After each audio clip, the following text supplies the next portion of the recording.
আমার প্রিয় West Bengal state ইউনিভার্সিটির ফার্স্ট সেমিস্টারের ছাত্রছাত্রীরা, তোমাদের আমি ইতিহাসের সাজেশন দিয়ে দিয়েছি।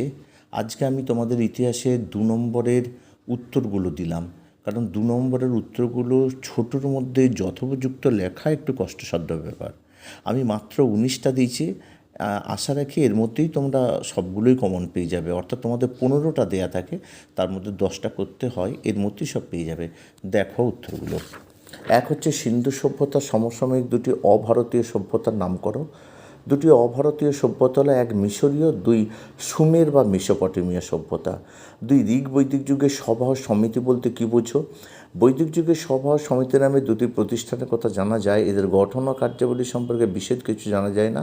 ইতিহাসবিদরা অনুবাদ করেন যে সভা ও সমিতি রাজাকে শাসন কার্য পরিচালনার কাজে পরামর্শ দিত এবং রাজার সীমাহীন ক্ষমতাকে নিয়ন্ত্রণ করত। সম্ভবত সমাজের বয়োজ্যেষ্ঠদের নিয়ে সভা এবং সর্বসাধারণ নিয়ে সমিতি গঠিত হতো। ত্রিরত্ন বলতে কী বোঝো? জৈন ধর্মে স্বীকৃত হয়েছে যে বিশ্ব সংসারের অমোঘ বিধান, মানুষের জীবনে দুঃখ কষ্ট আছে, তা থেকে মুক্তি পেতে হলে মানুষকে কয়েকটি পথের প্রতীক হতে হবে। সেগুলি সৎকর্ম, সৎচিন্তা, সদ্বিশ্বাস। জৈন ধর্মে এগুলিকে ত্রিরত্ন নামে পরিচিত। মৌর্য যুগে ধর্ম মহাপাত্রদের কী কাজ ছিল? অশোক বৌদ্ধ ধর্ম প্রচারের জন্য এক শ্রেণীর কর্মচারী নিয়োগ করেন, যারা ধর্ম মহামাত্র নামে পরিচিত। ধর্ম মহামাত্রদের কাজ ছিল ধর্মপ্রচার, বিভিন্ন সম্প্রদায়ের মধ্যে সুসম্পর্ক স্থাপন ও প্রজাদের জন্য কল্যাণমূলক কাজকর্ম সম্পাদন করা। অর্থশাস্ত্রের রচয়িতা কে ছিলেন? মূল বিষয়বস্তু কী ছিল? চন্দ্রগুপ্তের প্রধানমন্ত্রী কৌটিল্য বা চাণক্য অর্থশাস্ত্র রচনা করেন। এই গ্রন্থে রাষ্ট্রনীতি সম্পর্কে আলোচনা করা হয়েছে। এই গ্রন্থ থেকে চন্দ্রগুপ্ত মৌর্যের শাসন ব্যবস্থা, রাজস্ব ব্যবস্থা, রাজকর্তব্য, দাসপ্রথা, তৎকালীন ভারতীয় সমাজ জীবন, নারীদের অবস্থা, বিবাহ, পতিতাদের জীবন প্রভৃতি বিষয়ের উপর আলোচনা আছে। রাষ্ট্র পরিচালনার ক্ষেত্রে শাসকের পথে কেমন নীতি গ্রহণ করা উচিত তার ব্যাখ্যা পেতে আছে। কতজন জৈন তীর্থঙ্করের উল্লেখ পাওয়া যায়? শেষ 2জন তীর্থঙ্করের নাম লেখো। বিভিন্ন সূত্র থেকে জানা যায় যে প্রতিবাদী আন্দোলনের আঙ্গিক হিসাবে যে জৈন ধর্ম মতবাদের আবির্ভাব ঘটেছিল তার 24জন তীর্থঙ্কর ছিলেন। এদের মধ্যে প্রথম হলেন ঋষভদেব, শেষ 2জন তীর্থঙ্কর হলেন যথাক্রমে পার্শ্বনাথ এবং মহাবীর। পরেরটা হচ্ছে যে মহেঞ্জোদারোতে বৃহৎ স্নানাগারটি কীরকম ছিল? মহেঞ্জোদারোতে যে বৃহৎ স্নানাগারটি ছিল তার আয়তন ছিল 180 ফুট ইন্টু 108 ফুট। এর ভেতরে যে জলাশয়টি ছিল তার আয়তন ছিল 39 ইন্টু 23 ইন্টু 8 ফুট। জলাশয়ে জল ঢোকা ও বের করার ব্যবস্থা ছিল। প্রয়োজন অনুসারে ঠান্ডা ও গরম জলের ব্যবস্থা ছিল। স্নানাগারটির চারপাশে ছোট ছোট ঘর ছিল। স্নানাগারটি সম্ভবত ধর্মীয় উদ্দেশ্যে ব্যবহার করা হতো। বিন্দুসার কে ছিলেন? বিন্দুসার ছিলেন দ্বিতীয় মৌর্য সম্রাট, যিনি 297 খ্রিস্টপূর্বাব্দে সিংহাসনে বসেছিলেন। তিনি ছিলেন চন্দ্রগুপ্ত মৌর্যের পুত্র। বাণভট্ট কে ছিলেন? তার রচিত গ্রন্থের নাম। বাণভট্ট ছিলেন হর্ষবর্ধনের সভাকবি, একজন বিখ্যাত সংস্কৃত লেখক ও কবি। তাঁর রচিত উল্লেখযোগ্য 2টি বই হল হর্ষচরিত এবং কাদম্বরী। কুষাণ বংশের শ্রেষ্ঠ রাজা কে ছিলেন? তার রাজধানী কোথায় ছিল? কুষাণ বংশের শ্রেষ্ঠ রাজা ছিলেন কনিষ্ক।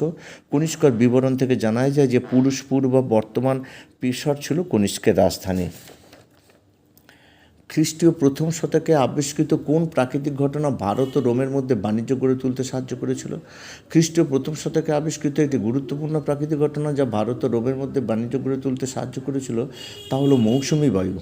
খ্রিস্টীয় প্রথম শতকে গ্রিক নাবিক ও ভূগোলবিদ আবিষ্কার করেন যে ভারত মহাসাগরের নির্দিষ্ট ঋতুতে মৌসুমি বাতাস পশ্চিম থেকে পূর্বে আবার পূর্ব থেকে পশ্চিমে প্রবাহিত হয়। এই বাতাস ব্যবহার করে রোমান ও অন্যান্য বিদেশি জাহাজ সহজে ভারতীয় উপকূলে পৌঁছাতে পারত এবং বাণিজ্য চালাতে পারত। কে কখন শক যুগের সূচনা করেছেন অথবা কে কোন সময় শকাব্দ প্রচলন করেছিলেন? শক যুগের সূচনা হয়েছিল 78 খ্রিস্টাব্দে এবং এর সূচনাকার ছিলেন কুষাণ সম্রাট কনিষ্ক।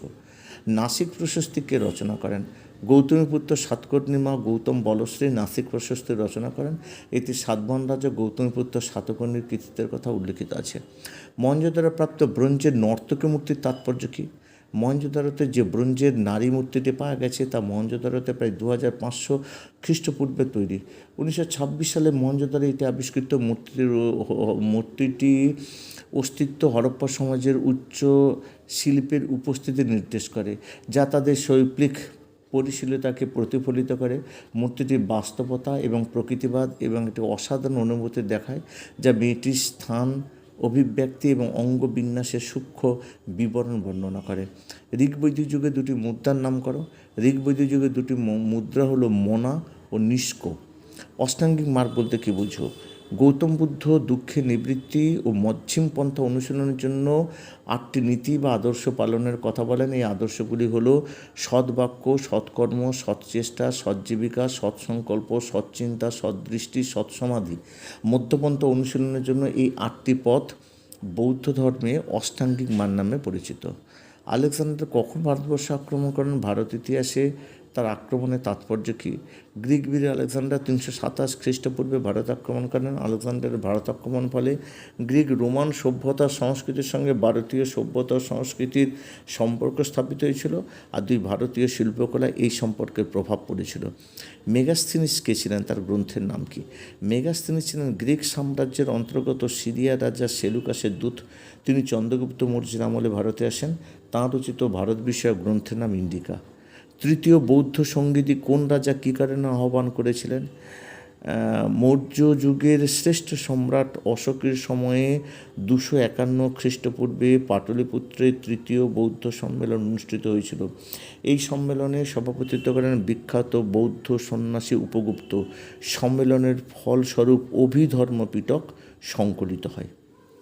যদি ভিডিওটি তোমাদের কাছে খুব গুরুত্বপূর্ণ বলে মনে হয় তাহলে অবশ্যই তোমরা বন্ধুদের শেয়ার করে তাদেরও জানতে সাহায্য করবে।